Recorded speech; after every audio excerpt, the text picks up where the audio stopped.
and verse 5. Isaiah chapter 53 and verse 5.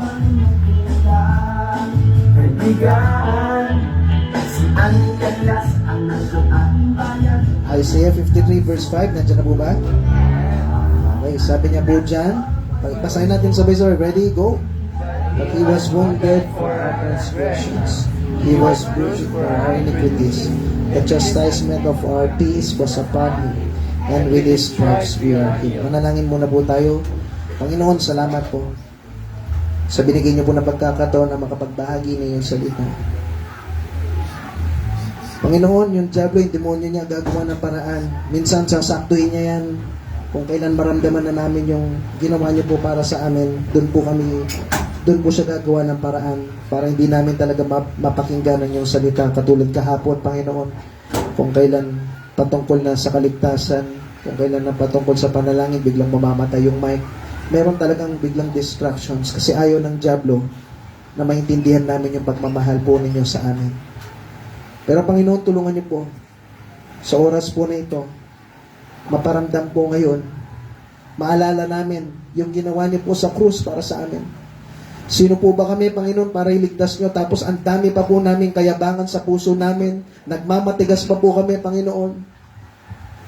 At wala pa po kaming oras sa inyo.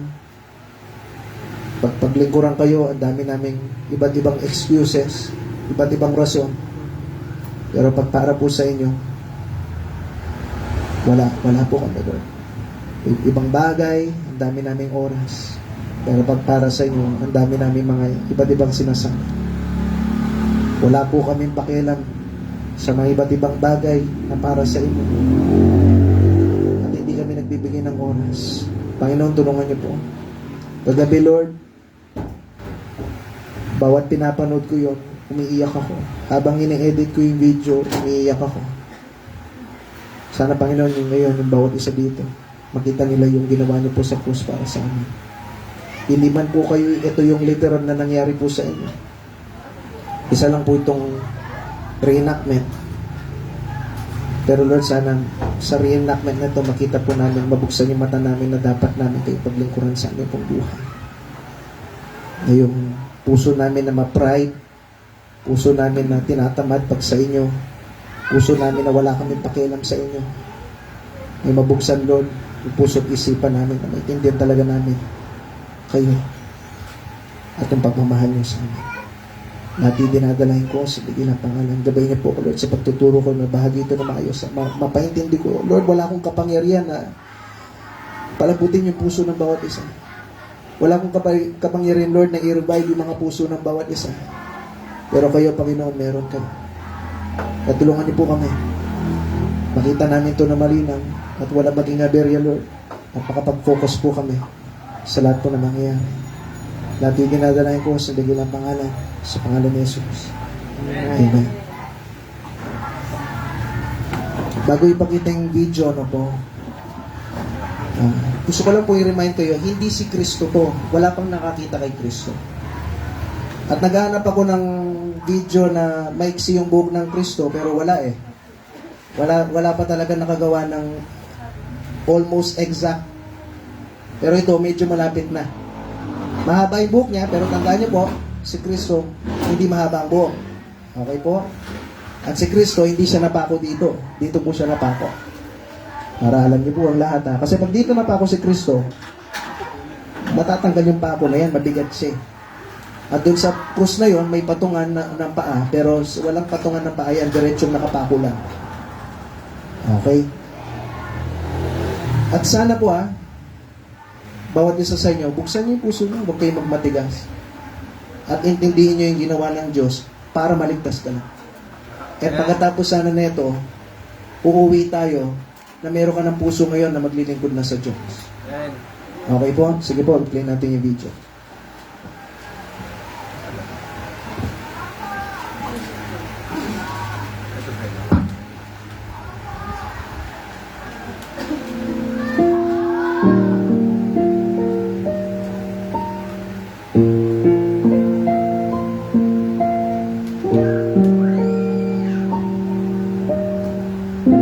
I heard heard an angry crowd crying and mock his holy name.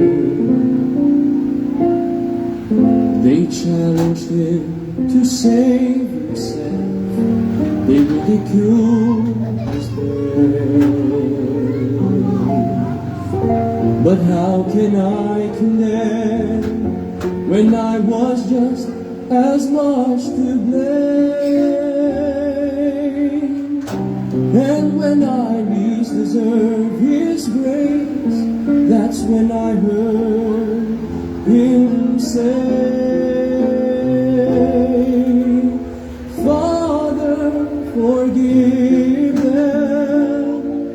They don't know what they've done. They do not even know the one they've slain. Father, forgive them.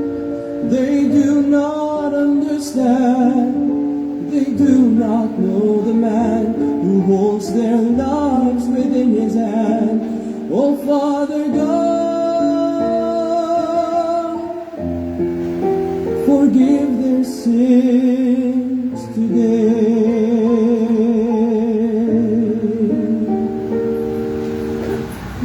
His mercy fell like silent rain that washed my secret soul.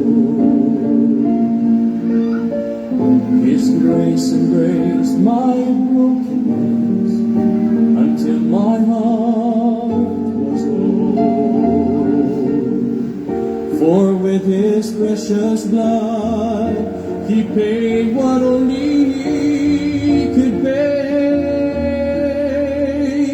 and spoke those healing words of love that only He could say. Father, forgive them. They don't know what they've done. They do not even know the one they've slain. Father, forgive them. They do not understand. They do not know the man who holds their lives within His hand. Oh, Father God, forgive their sins today. I was the friend who should have been beside Him, but when He looked, I wasn't there. Mine were the sins that nailed Him to the cross. His was the love that lifted His prayer. Father, forgive them. They don't know what they've done. They do not even know the one they've slain. Father, forgive them. They do not understand. They do not know the man who holds their lives within His hand. Oh, Father God. Oh, Father God. Oh, Father God.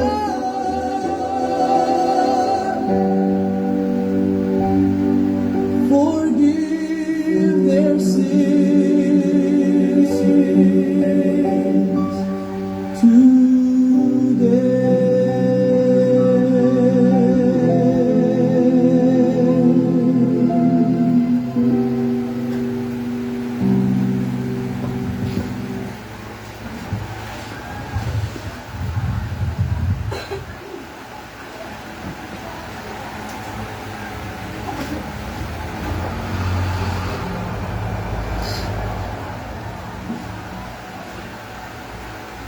Kung wala pa rin po kayong pakialam, manhid ka na lang.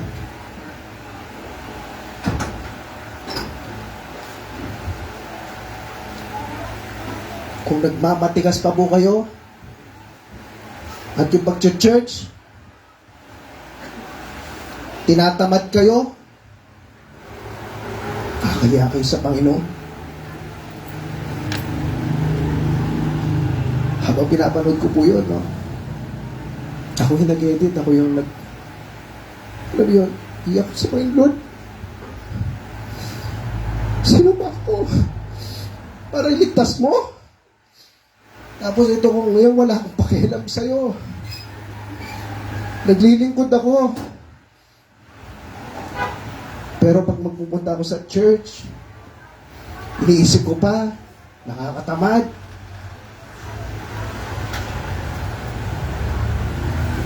Church na naman, ang init-init. Iniisip ko pa yung trabaho ko. Nakakapagod.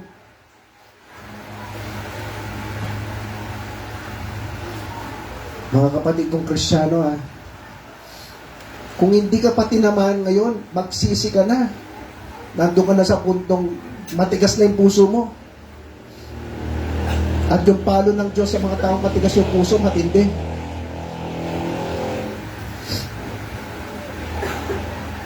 Ilang beses ko nang napanood yun, hanggang ngayon alam ko lahat na mangyayari yun. Pero sa lahat ng bagay na yan, hindi ko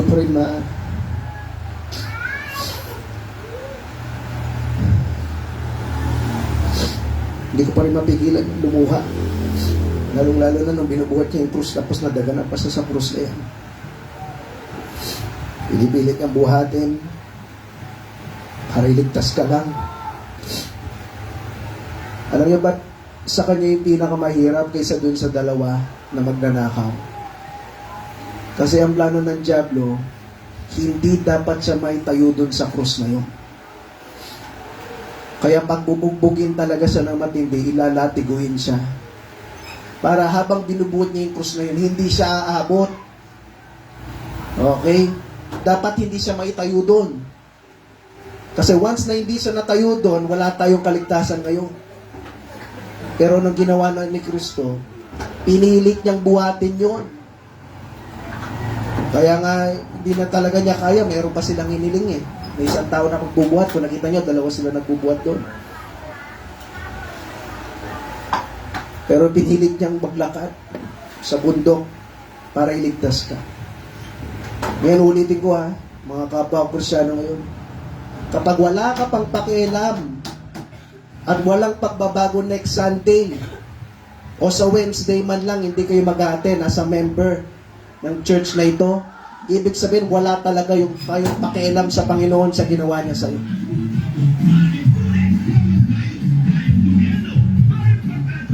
Pero bandang huli, bilang pastor nyo, wala pa rin ako magagawa sa mga desisyon nyo. Magagawa ko lang, sabihin sa inyo, kumusta kayo? Namiss namin kayo. Mag-attend kayo.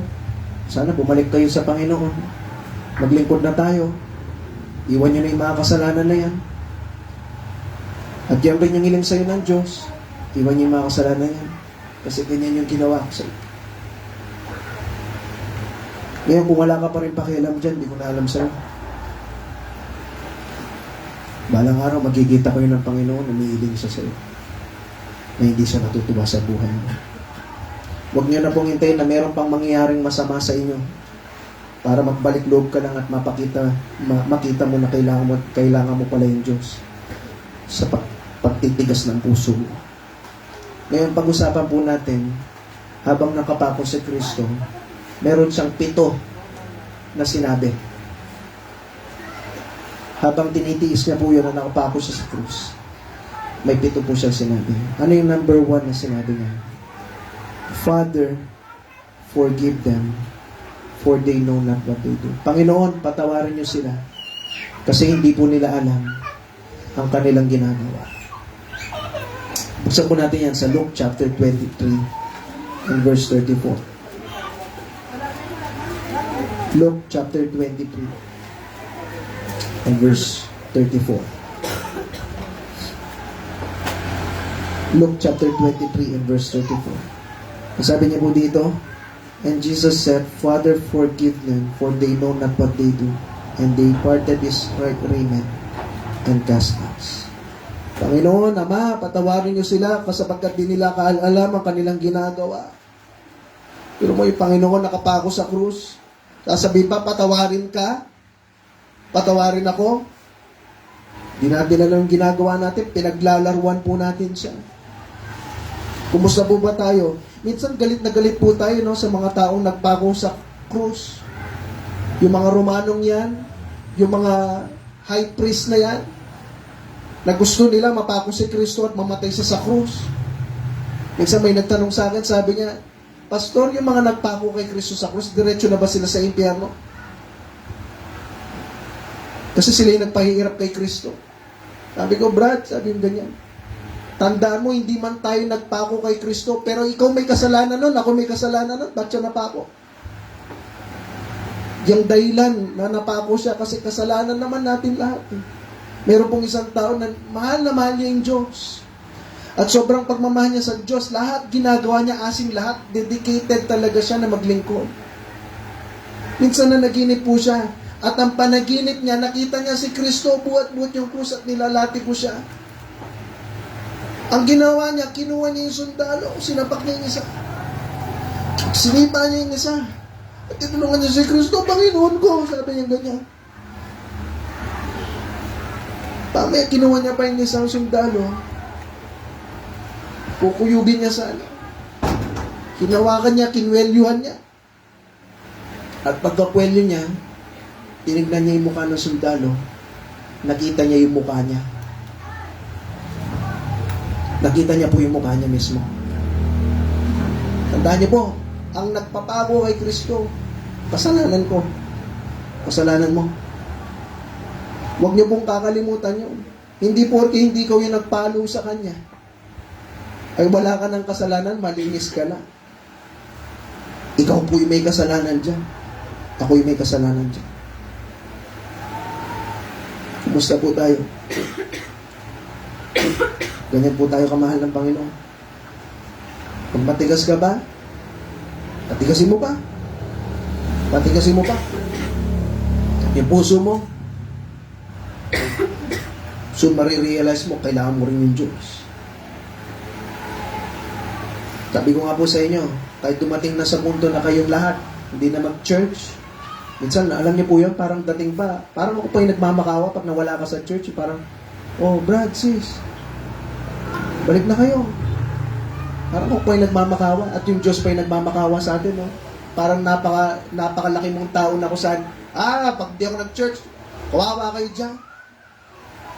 Tandaan niyo po, kung hindi mo paglingkuran yung Diyos, magiging Diyos pa rin siya. Pero ikaw, pag hindi mo pinaglingkuran yung Diyos, hahanap-hanapin mo rin yung Diyos. Maghintay ka lang.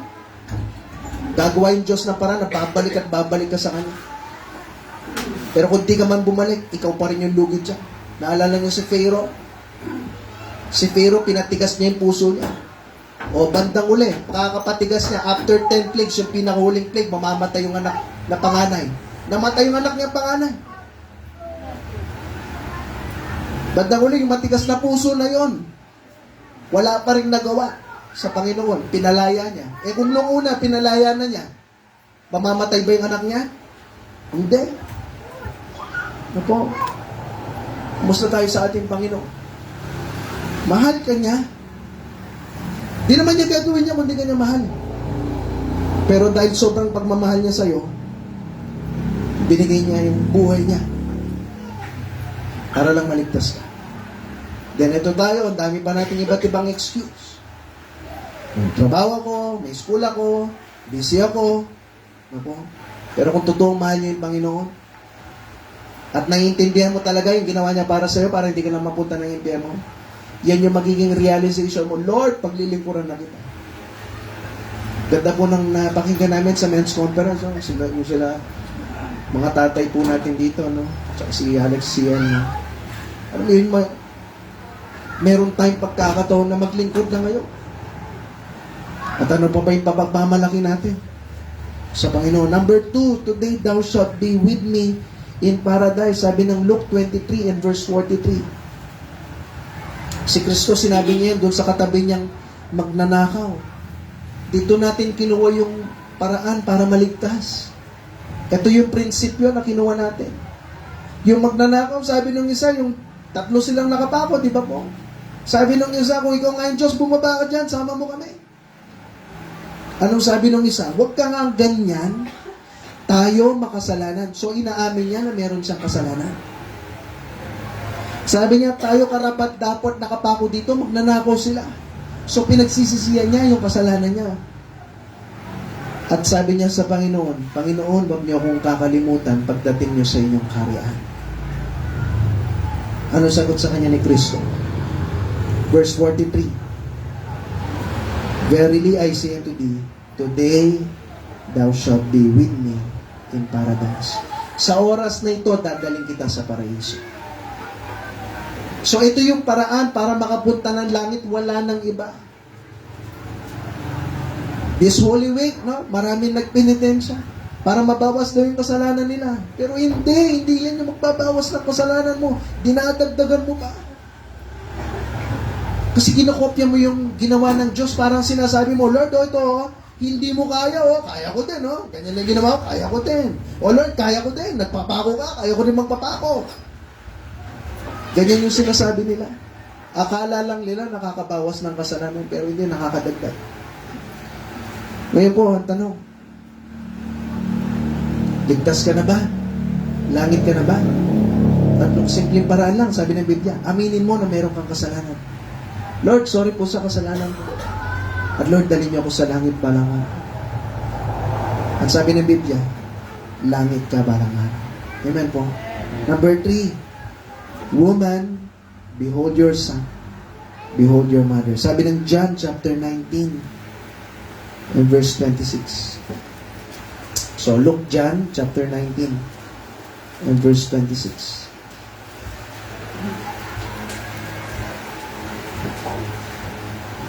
Sabi niya po dito, nandiyan na po ba? Pakibasa mo.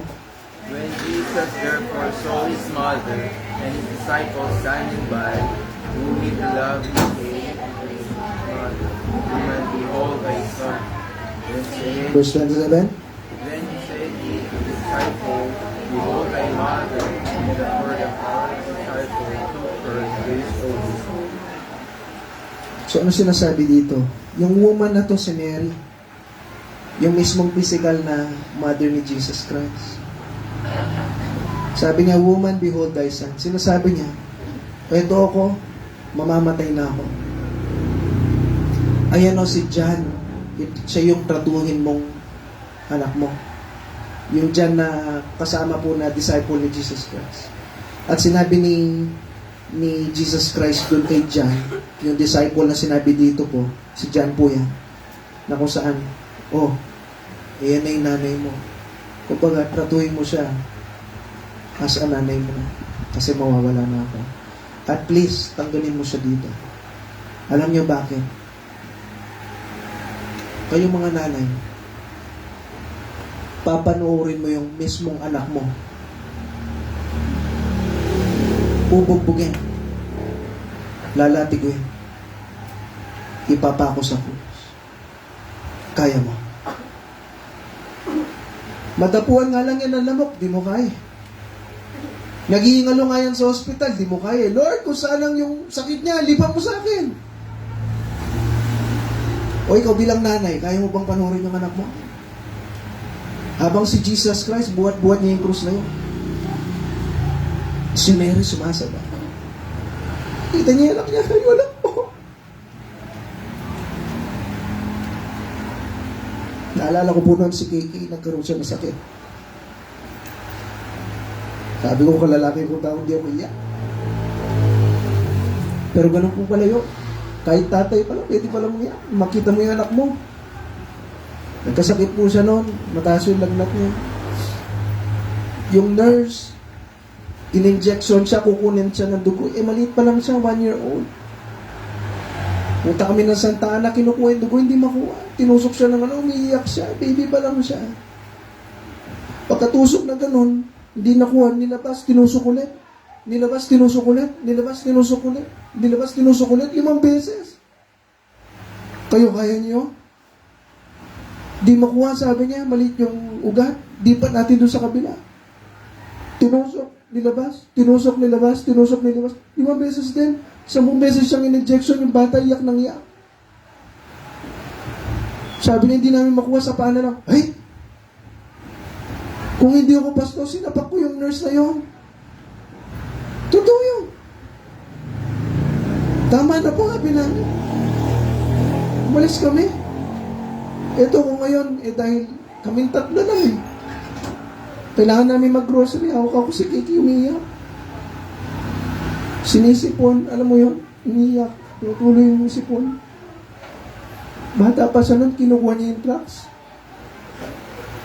Baby pa si Kiki, marunong na siya magbigay ng drugs. Inano niya doon sa bag ko, magbigay daw siya ng drugs. Sinisipon, may sakit. Magbibigay ng drugs. O ikaw, lakas mo. Hindi nyo naiintindihan yung pagmamahal ng Diyos sa atin. Kinagabihan po nun, ang nangyari, nandun kami sa bahay doon sa Quezon Road. Bigla siyang iiyak madaling araw. Bakit? Naalala niya yung sakit. Nang pagtusok na yun, parang na-trauma yung bata. Iyak siya nang iyak, kinakalma ko. Ito ako ngayon, may sakit yung anak mo. Lord, tulungan niyo po kami. 3 lang kami dito. Wala kami magulang dito. Hindi pa namin kayo gano'ng kakilala po nun, kayong lahat. Walang ibang tutulong sa akin kundi Panginoon. Lord, tulungan niyo po kami. Kawawa yung anak ko. Paano pa kaya kung pinagbubugbog, pinaglalati ko, at pinako sa krus yung anak mo? Gaano kasakit yun, mga nanay? Kung matigas pa yung mga puso nyo ngayon, manhid ka na. Manhid ka na. Kung wala ka pa rin pakialam, ulitin ko next Wednesday, next Sunday, hindi mo kayang tiisin yung init ng araw, yung init ng lugar natin. Nauuwi ka, tapos babalik ka, tinatamad ka pa, hindi mo naiintindihan yung ginawa ng Diyos para sa'yo. Sasabihin ko na dito sa pulpito, wala kang pakialam. Hindi ko sasabihin sa harap mo, sa iyo kitang harap-harapan, ino-offend kita. Pero sasabihin ko dito sa pulpito, kasi ito yung lesson natin ngayon, para mabuksan yung mga mata mo. Matigas pa yung puso mo, maghintay ka lang. Babalikan ka ng Diyos. Kasi sabi ko nga sa inyo, kung yung anak ko, pinagbubog pinaglalati ko, pinako sa krus para iligtas ka lang, tapos wala kang pakialam doon sa ginawa ng anak ko, maghintay ka lang, babalikan kita. Kung ako yung Diyos, kaya yung gagawin ko, at ganun yung gagawin ng Diyos. Kaya yung tao dadalhin sa impyerno. Hindi dahil hate ng Diyos ang tao, hindi dahil doon. Hindi dahil galit ang Diyos sa tao, hindi dahil doon. Dahil sa kasalanan na paulit-ulit mong ginagawa, at wala kang pakialam doon sa tagapagligtas na ginawa niya, binigay niya yung kanyang anak, at wala ka pang pakialam doon sa anak niya, doon ka pupunta sa impyerno. Kasi ginawa na niya lahat ng paraan. Musta po tayo sa ating Panginoon. At alam niyo, habang nakapako si Kristo, no, sinabi niya pa, pero mo sugat-sugat ka na, nakapako ka na nga doon. Na po, nagtitis ka na nga doon. Naalala mo ba yung nanay mo? Inisip niya pa si Mary, na alam niya sakit na sakit rin yung puso ni Mary. Physical na nanay niya yun eh. Alam ni Kristo lahat. Tandaan niyo, Diyos. Inisip niya pa yung nanay niya. John, sama mo na siya. Tingnan niyo po yung verse. Anong ginawa ni John? Sa verse 27. John chapter 19 verse 27. Then he said to the disciple, si John yan, behold thy mother. And from that hour, that disciple, ginawa ni John, tinuwi na niya si Mary. Bakit? Sakit. Ang sakit sa puso. Alam mo yun, yung mga gulgol, Yung alam mo yun, yung nervyos, lahat-lahat. Sama-sama na sa puso ni Mary. Kaya anong ginawa? Si John, dinala na niya. Si Mary at tinumina niya. Doon na lang umiyak si Mary sa bahay. Pero mo alam na ng Diyos, nagtitiis na siya. Durog-durog na siya doon, lasog-lasog na yung katawan niya. Pero si Jesus, in pain, sakit na sakit,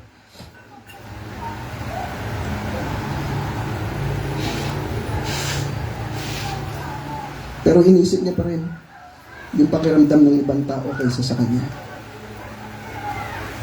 Minsan masyado tayo self-centered, no? Iniisip mo, church na naman. Ikaw, iniisip mo ba yung Diyos? Gusto mo, iniisip ka ng Diyos. Pray ka ng pray. Gusto mo, sagutin ng Diyos. Ikaw, iniisip mo ba yung Diyos? Kaya mga kapatid ko, mga kaibigan ko na nandito, no? Kung iniisip mo walang pakialam yung Diyos sa'yo, doon ka nagkakamali. Mismong dito sa verse na ito, makikita mo, na kahit nasa sakit, lasog-lasog yung katawan niya doon sa krus na yon, iniisip niya pa rin yung tao. Kaya nga may kantang, when He was on the cross, I was on His mind. Nung nakapako si Kristo, alam mo yung iniisip niya, ikaw, Kuya Paul, tatay, ikaw yun. Ikaw yun, kayo lahat. Hindi ko na kayo babanggatin lahat.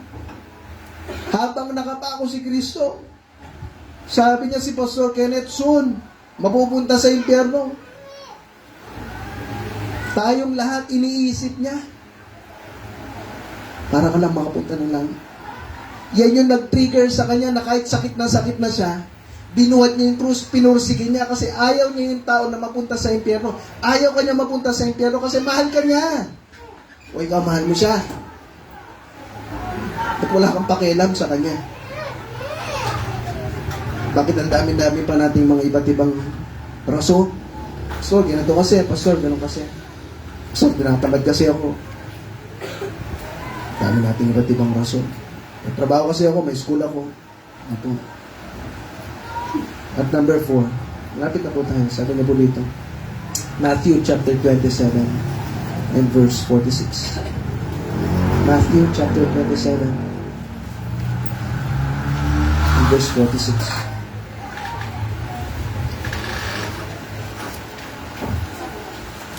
Sabi niya po dito, and about the 9th hour, Jesus cried with a loud voice, saying, Eli, Eli, lama sabachthani, that is to say, my God, why hast thou forsaken me? Diyos, aking Diyos, bakit mo ako iniwan? Bakit mo ako pinabayaan? Imagine mo, for eternity past, kasama niya yung Diyos Ama. Magkasama kayo lagi. Kasama ka ng magulang mo, ng tatay mo, ng Diyos Ama. Pero mamaya, tatalikuran ka ng taong minamahal mo. Di ba masakit yun? Iiwan ka ng taong minamahal mo. Ba't ginawa yun ng Diyos? Ng Diyos Ama? Sabi ng 2 Corinthians chapter 5 and verse 21. Buksan natin po ito. 2 Corinthians chapter 5 and verse 21. Nandiyan na po ba? 2 Corinthians chapter 5 and verse 21. Sabi niya dito, for He had made Him to be sin for us. Ginawa ng Diyos Ama, ginawa niyang kasalanan si Kristo. Wala siyang kasalanan, sabi niya. Pero ba't ginawa niyang kasalanan si Kristo? Siya yung naging rapist, drug addict, tamad, rebelde, walang pakialam sa Diyos, no po? Lasinggero, basagulero. Si Kristo yung naging ganyan. Siya yung nagbuhat ng kasalanan nating lahat, na wala naman siyang kasalanan. Para bakit? Para magkaroon tayo ng katuwiran. Maging malinis tayo. At pwede kang pumunta ng langit. Hinayaan ng Diyos Ama na maparusahan ng Diyos Anak para nang maligtas tayong lahat. O sa mga magulang na po, Kaya mo bang panoorin na yung anak mo pagbubugbugin, lalatiguin, at ipapako sa cross? Kahit sabihin mo hindi sumusunod yan, o naman, rebelde yan. Kaya mo ba siya makita ang pagbubugbugin, lalatiguin, at ipapako sa cross? Kaya kung babasahin niyo po sa Matthew chapter 27, tingnan po natin ito. Matthew chapter 27 and verse 45. Matthew chapter 27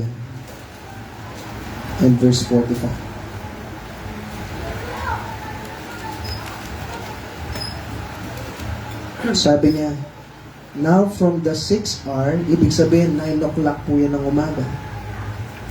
There were darkness in the land, over all the land unto the 9th hour. So first hour is 6. So 6 o'clock, first hour. 6 o'clock ng umaga, 7, 8, 9, 10, 11. So, 11 ng, tama po ba? 11 ng umaga. Okay, 6 to 9 hour eh. Hanggang sa 9 hour, ibig sabihin niya dyan, no? Ulit po ba? 6 o'clock ng umaga. 6 o'clock is 1 hour. First hour yon, 7, ha? Oh. So, anong oras yun? 9 o'clock. O, tama. 9 o'clock. From 9 o'clock, napapos si Kristo. At yung 9 hour po na yan, hanggang 3 o'clock. 9 o'clock, 9, 10, 11, 12, 1, 2, 3, 4, 6 hours na nakapapos si Kristo dyan. Na pinipilit niyang huminga. Nakapako. Imagine mo, nakapako ka dito. Tapos yung sa paa mo nakapako. Walang tapakan. So, meron tayong tinatawag na gravity. Alam ko, na-explain ko na yan sa inyo, pero doon sa hindi pa. May tinatawag tayong gravity. Pag nag-inhale ako, itataas ko yung paa ko. Pipilit kong umangat. So, yung sakit nasa paa. Siyempre, hindi naman laging kayang paa lang yung masakit. Ibabalance ko ngayon sakit. I-exhale ako. So, saan masakit ngayon? Sa kamay. Hilahin niya pababa. May gravity tayo. So, para mabalance yung sakit, maiksi lang na inhale, maiksi lang na exhale. Imagine mo, 6 hours tinitiis po yan ni Kristo. Paulit-ulit niya po, natiis po. At ano nangyari? Dahil nakikita ng Diyos lahat. Ang sabi niya po dito ulit sa verse 45, now from the 6th hour, there was darkness over the land unto the 9th hour. Pinadilim ng Diyos yung mundo para hindi niya makita yung anak niya. At tinalikuran niya yung mismong anak niya na nakatakot. Kasi hindi niya kayang tingnan yung anak niya. Kayo kaya niyo panoorin? Kaya nga nung naramdaman, si Kristo kung titingnan niyo po, kahit minsan hindi siya nagreklamo dun sa hugupin. Pero nung naramdaman na niya na tinalikuran na siya ng Diyos Ama, dun siya nagsalita. Hindi siya nagreklamo, Panginoon, o Diyos, sabi niya ganyan, bakit mo ako pinapahirapan? Walang ganun eh. Walang ganun. Pero bakit mo ko iniwan? Ibig sabihin, talilikuran siya ng Diyos. Nung naramdaman na niya yun yung pinakamasakit eh. Yung matagal na kayo, magkasama kayo lagi, tapos bigla ka niyang iniwan. Yun yung pinakamasakit kay Kristo. Number 5, malapit ako. I thirst. Sabi ng John chapter 19 and verse 28. John chapter 19 and verse 28. Sabi niya dito, after this, Jesus, knowing that all things were now accomplished, that the scripture might be fulfilled, saith, I thirst. Nauuhaw ako.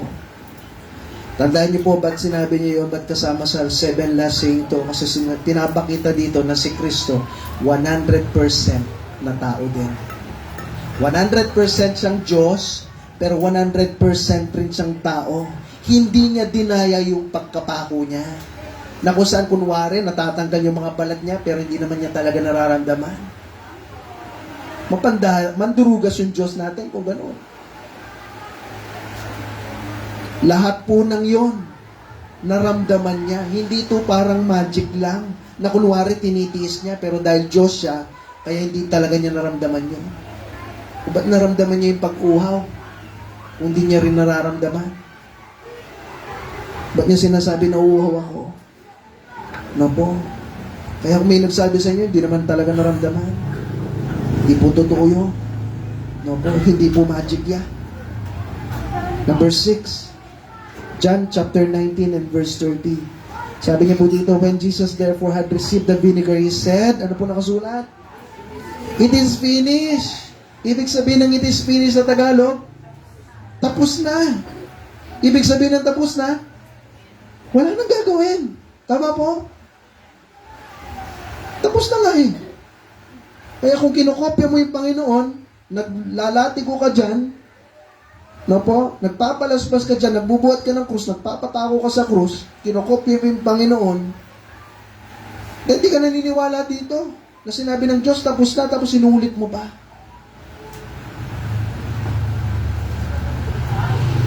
Tandaan niyo po, kalokohan yun, na sabihin mo, babawasan yung kasalanan. Nung nag-drive po kami, nung kasama ko sila tatay, may nakita kami, bago magpalaspas, nagsusugat, tapos may alak doon sa ano. Pakitang tao lang lahat ng yan eh. Sinabi na ng Diyos, tapos na, tapos kokope mo pa. Hindi po totoo yun. Hindi mababawasan yung kasalanan mo doon, madadagdagan mo pa. Number 7 and last. Father, into your hands I commit my spirit. Sabi ng Luke chapter 23 and verse 46.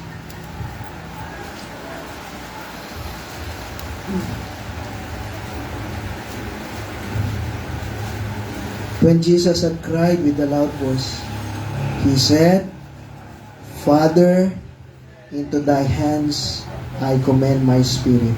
And having said thus, He gave up the ghost. Apo, ba't sinabi niya yan? Ba't sinabi niya na, Ama, yung buhay ko, no?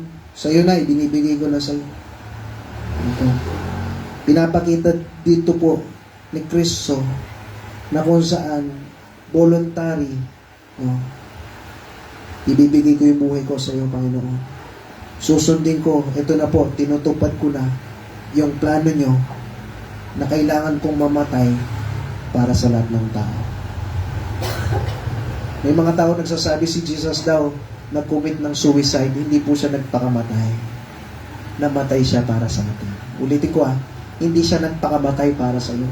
Namatay siya para sa iyo. Magkaiba po yun.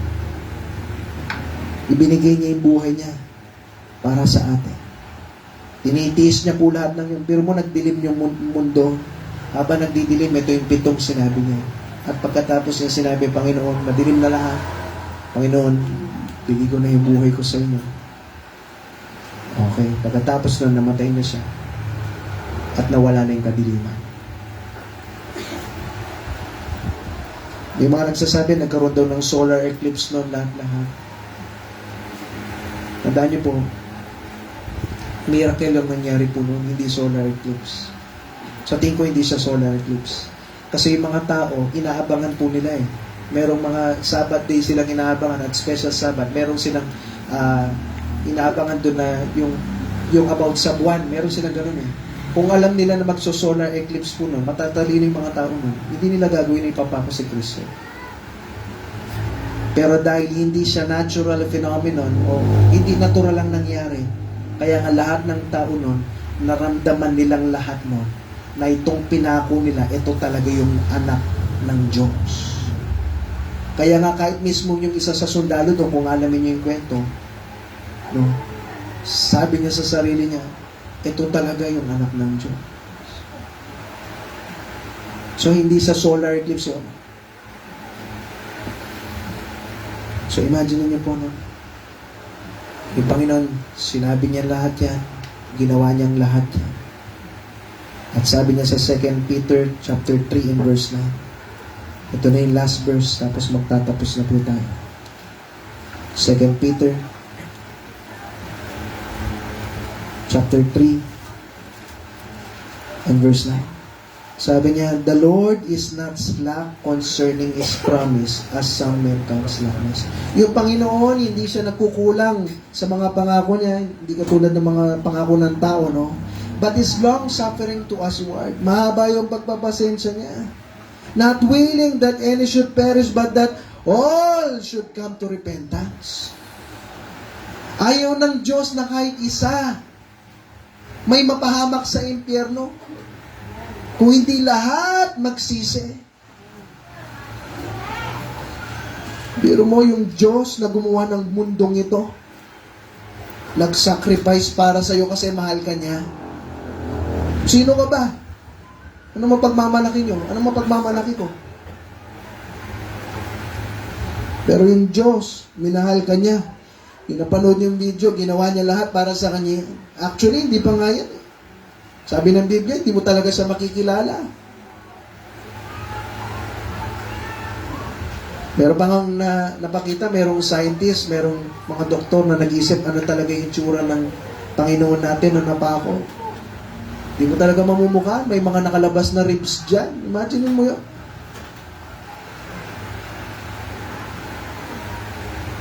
Pero ito ka ngayon, anong susukli mo sa Panginoon?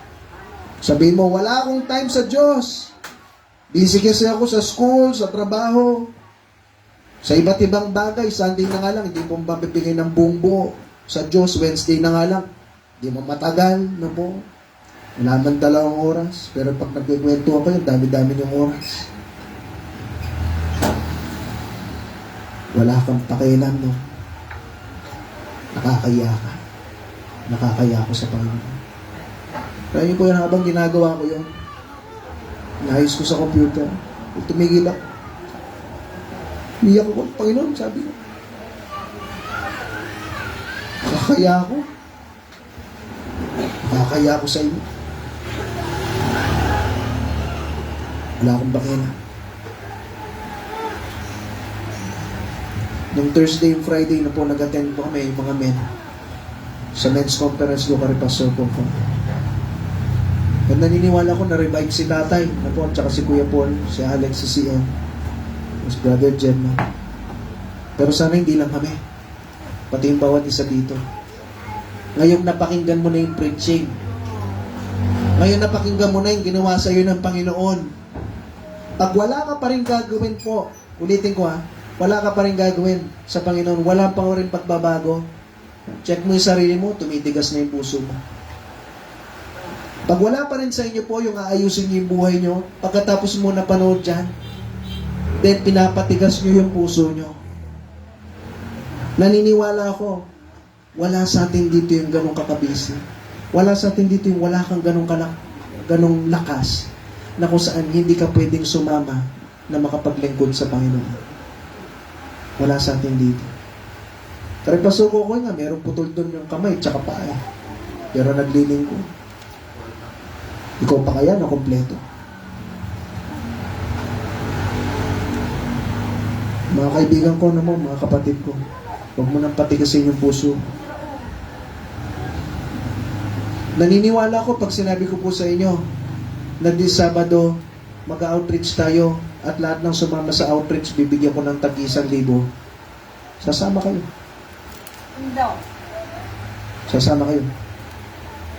Pero dahil walang pera na mahalaga sa'yo, at yung Diyos lang yung paglilingkuran mo, kaya hindi ka sumasama. Pero pag inaluan natin ng pera yan, sasama. Nag-uusap nga kami ni Alex bago kami nagkaroon po ng men's conference. Nag-iisip-isip rin ako . Sabi ko, uwi kaya kami ng gabi. Kasi parang magmula 8, natapos po kami 9. 8 ng umaga, natapos kami ng 9. Ang tagal. Kaya namin yun. Nag-usap kami, Wednesday po nun, inahatid ko siya sa Sian. Pero sabi ko kay Sian, subukan natin, sabi ko. Minsan yung flesh lang yung pinapagana natin . Pero naniniwala ko sa'yo, Sian, sabi ganyan. Tsaka ako, pag sinabi doon, magmula 8 to 9, 8 o'clock na umaga hanggang 9 p.m., pag nag-attend kayo, bibigyan ko kayo ng tagpa 5,000, sabi ni Pastor Gokoy. Naniniwala ko, wala nang usap-usapan, pupunta kayo. Kahit gano'n pa katagal yan, kahit umabot pa tayo ng alas 12 ng gabi, pupunta kayo. Dahil may pera. Pero dahil walang pera, iniisip mo ngayon, kaya ba? Parang di naman ah. Pero nung nandun kami, na-revive ko ano. Kaya pala. Kaya pala maglingkod sa Panginoon. Masyado lang nating inaalagaan yung flesh natin. Na kung saan, baka magkasakit ako, pastor eh, baka ganito kasi ganyan eh. Baka ang dami nating iba't ibang rason. Pero ang totoo, maintindihan mo yung Panginoon. Ito yung magti-trigger sa'yo.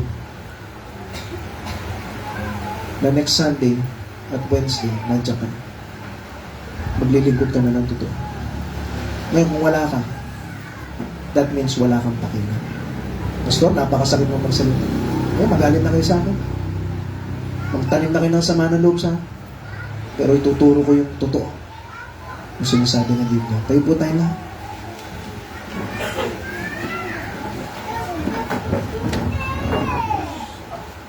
Habang pinapatugtog yung ating invitation song, pwede ka ba lumapit ngayon? Sabihin mo sa Panginoon, Lord, ayusin ko na.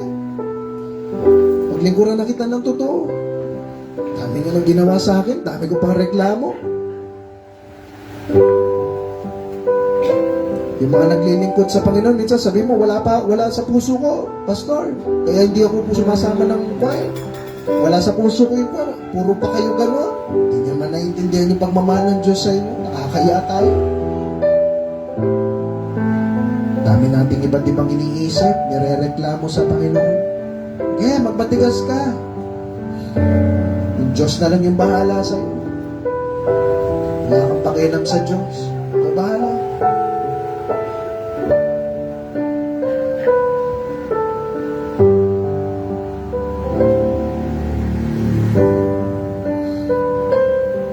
Pwede ba ngayon? Pag-pray natin sa Panginoon, Lord, please, gumawa kayo sa puso ko.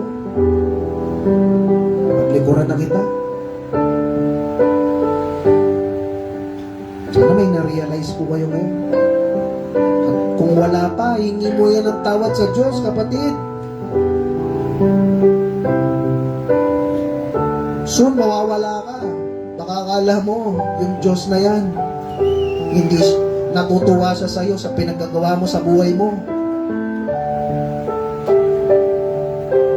Pag iba't ibang bagay, dami niyo pong oras. Pero pag para sa Panginoon, wala tayong pakialam. Kumusta po ba tayo? Pastor, nakaka-offend ka, hindi na ako mag-church. Eh, di huwag ka mag-church. Iyang-iya naman yung Diyos sa'yo. Tandaan niyo po, kahit ma-offend na kayo lahat dito, ako at si Ate Renyo, tsaka si Kiki, kahit kami tatlo na lang dito, wala akong pakialam. Basta maglilingkod kami ng totoo sa Diyos kaysa nagplaplastikan tayo dito. Kailangan niyo pong maintindihan yung pagmamahal sa iyo ng Panginoon. Kailangan na natin matrato na maayos yung Diyos ngayon. Masyado po tayong naging relax sa buhay Kristiyano natin. Ang dami mo pang di maiwan, alak, sugal, mga pananalita na hindi maganda, puro ka trabaho, o yung sa Panginoon mo na namatay para sa iyo. Kung naiintindihan mo yan, gagawa po tayo ng paraan ngayon. Kung makapaglingkod ka ng totoo, tapat, puro ka pa cellphone ng cellphone, puro ka pa Facebook, puro ka pa games, puro ka pa gadgets, puro ka pa YouTube, Netflix. Tapos pag araw ng linggo, inaantok ka. Yan na ba yung gusto mong mapaglingkod sa Panginoon? Hindi mo man mabigay yung the best mo para sa Kanya.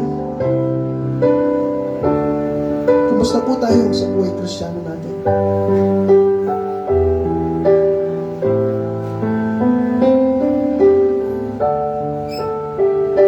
Dito po sa Christ Saves Bible Baptist Mission, bilang pastor nyo, gusto ko po tayong lahat mamuhay ng totoo at tapat sa Diyos, nang walang halong kaplastikan,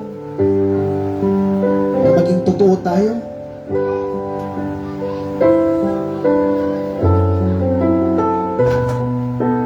Kaya kung ayaw mong sumakay sa journey namin, may ka. Ikaw bahala dyan. Pero kami, at yung mga iba dito na gusto maglingkod sa Diyos, siseryosohin namin yung paglilingkod. Salamat doon sa men's conference na napakinggan namin.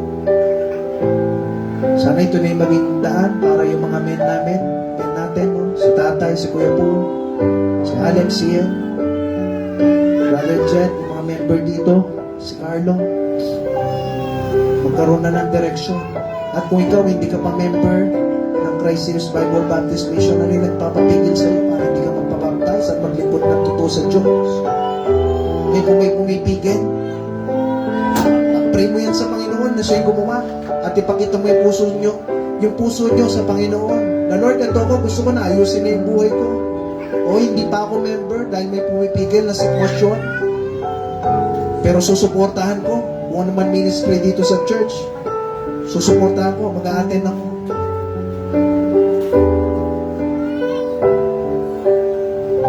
Pero bandang huli, nasa desisyon pa rin natin lahat. Pwede mamaya, uuwi ka, na wala ka pa rin pakialam. Nasa inyo po yan. Ayoko na ipagpilit kung ayaw niyong tanggapin. Ikaw at ang Diyos na lang yung bahala po dyan. Sige po, manalangin tayo. Panginoon, salamat.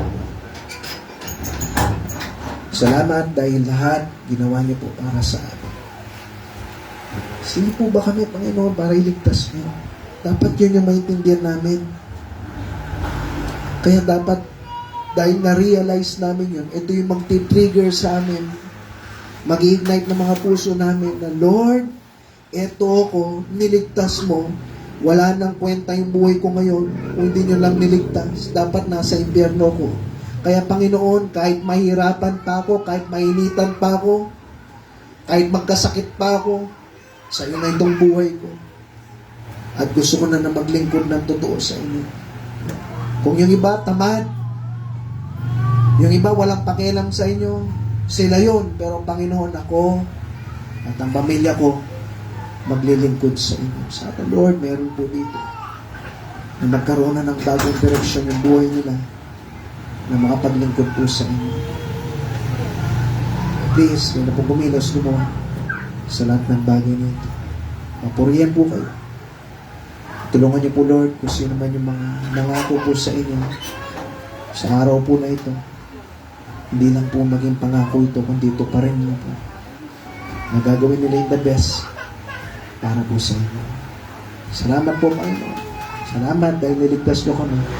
At hindi kayo nanatiling namatay, kundi nabuhay kayo muli para po maparamdam sa amin na mayroong Kristo na nagmamahal sa amin at nandyan lagi yung tenga nyo, napapakinggan kami. Salamat po, Lord, sa lahat ng bagay nito. Lahat yung dinadalahin ko sa dakilang pangalan, sa pangalan ni Jesus. Amen. Thank you po sa inyo, na po. Ang sarap ng preaching, na po. Sarap ng pagmamahal ng Panginoon. At sana, I hope and pray na itong Christ Saves Bible Baptist Mission na ito magkakaroon na ng ibang direksyon na mas maglingkod pa sa Panginoon. Amen po. Okay, sige po. Mag-pray tayo sa ating offering. Hindi ko si Kuya po na pag-pray niya yung ating offering.